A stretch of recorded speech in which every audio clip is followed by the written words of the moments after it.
উজানে স্রোতস্বিনী আত্রাইয়ের ঢলে বর্ষায় প্রশস্ত হয়েছে তানোরের শিব নদী।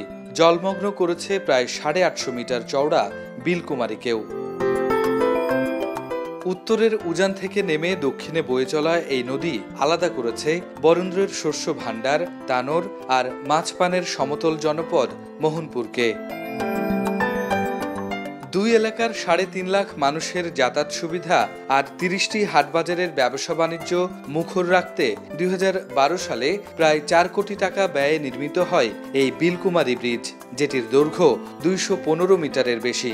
তানোর কিংবা মোহনপুরী নয়, এই সেতু চাঁপাইনবাবগঞ্জ, রাজশাহী ও নাটোর জেলার গ্রামীণ হাটগুলোর সঙ্গে যোগাযোগের অন্যতম পথ।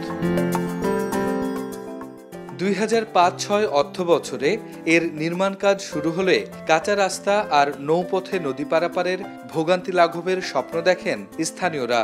তবে গ্রামবাসীর দাবি 11 বছরেও স্বস্তি ফেরেনি এই পথে। ব্রিজ হওয়ার সময় একটা আশা করেছিলাম যে এই পাশের যোগাযোগটা মানুষের ভালো হবে। তো আসলে ব্রিজ হলো ঠিকই, কিন্তু আমাদের রাস্তাটা আনকমপ্লিট। আশা করছিলাম ভালো হবে, এখন হয়েছে না। এখন কপালের দোষে কি কন্ট্রাক্টরের দোষে কি ওই এনপির দোষে, এখন কার দোষে হয়েছে না এটা কেমন করে বলবো।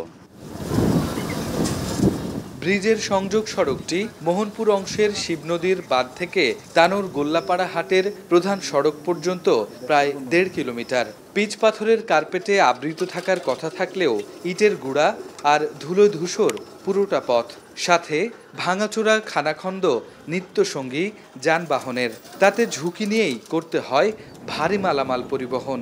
গাড়ি আনতে অনেক কষ্ট হয় আমাদের, আমরা গাড়ি চালাই, রাস্তাটা খুবই খারাপ। গাড়ি ক্ষয়ক্ষতি হয়, মানে যানবাহনের খুব মানুষজনের খুব সমস্যা। বাধ্যতামূলক আমরা যে অনেক দূরতে ঘুরে যাব, আমাদের 5 কিলো রাস্তা বেশি হয়। বাচ্চা লিয়ে যেতে অসুবিধায় থাক না, ধরেন অসুস্থ মানুষ পার হইতে পারে না।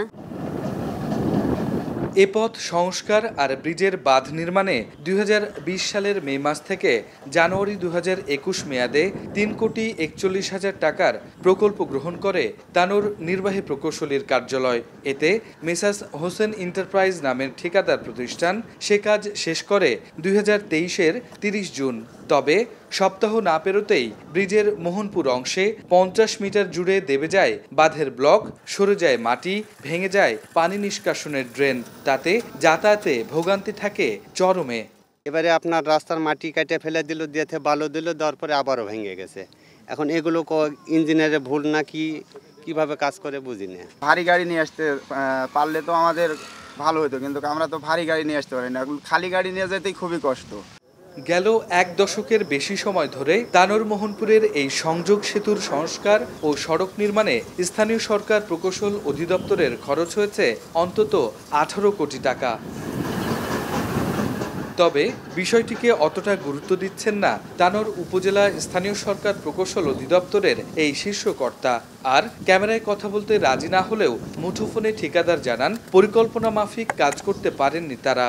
এই ব্রিজ হওয়ার পরে এই রাস্তাটা 150 ফিট 200 ফিট দূরে ভেঙে চলে যায়।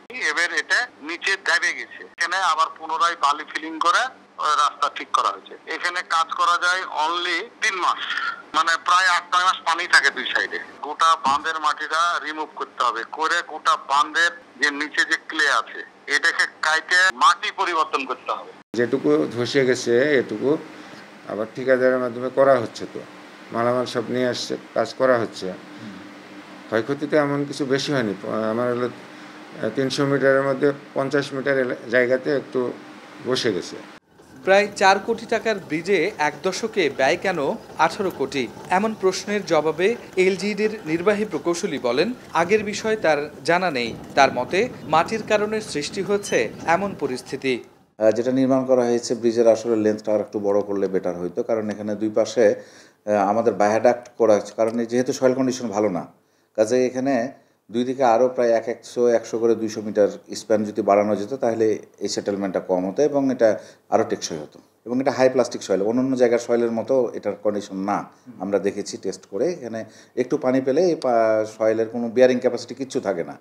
ব্রিজ নির্মাণের পর গেল 1 দশক ধরে রাস্তার বেহাল অবস্থায় এ পথে চলে না ভারী যানবাহন ও মালবাহী গাড়ি। তাতে মোহনপুর থেকে তানোর আসতে ঘুরতে হয় 15 থেকে 20 কিলোমিটারের পথ। তাতে পরিবহন ব্যয় বাড়ে ব্যবসায়ীদের। তানোরের শিবনদীর এই বিলকুমারী সেতুটির এক প্রান্তে পান এবং সবজির সবচেয়ে বড় হাট এবং অপর প্রান্তে বসে গবাদি পশু এবং ধানের সবচেয়ে বড় হাট। তাতে এই দুই অঞ্চলের জন্য এই সেতুটি আশীর্বাদ হওয়ার কথা থাকলেও তা দিনে দিনে ভোগান্তি বাড়িয়েছে। কেননা এই সেতুর সংযোগ সড়কের বেহাল অবস্থা ৮ বছর থেকে এবং একই সাথে প্রতি বছর দেবে যাচ্ছে এর পাশেই নির্মিত বাঁধ।